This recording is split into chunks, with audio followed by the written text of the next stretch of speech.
காஞ்சிபுரம் நாடாளுமன்ற தொகுதிக்கான வாக்கு எண்ணிக்கை மையத்தில் இறுதிக்கட்ட பணிகள் தீவிரமாக நடைபெற்று வருகிறது. நாடாளுமன்ற தேர்தலுக்கான வாக்குப்பதிவுகள் முடிவுற்ற நிலையில் நாளை வாக்குகள் எண்ணப்பட உள்ளன.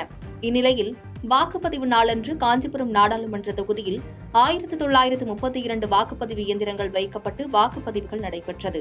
வாக்குச்சாவடி மையங்களில் வாக்குப்பதிவுக்காக வைக்கப்பட்ட இயந்திரங்கள் அனைத்தும் சீலிடப்பட்டு காஞ்சிபுரம் வெள்ளைகேட் பகுதியில் அமைந்துள்ள அறிஞர் அண்ணா உறுப்புக் கல்லூரியில் சட்டமன்ற தொகுதி வாரியாக வைக்கப்பட்டது.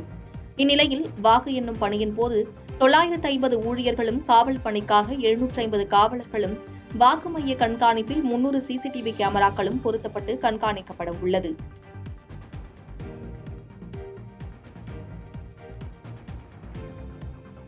பாதகம் செய்பவரை கண்டால் நாம் பயங்கொள்ளலாகாது பாப்பா. மோதி மிதித்து விடு பாப்பா, அவர் முகத்தில் உமிழ்ந்து விடு பாப்பா. அண்மை செய்திகளை உடனுக்குடன் தெரிந்து கொள்ள இணைந்திருங்கள் இயம்நாடு தொலைக்காட்சியுடன்.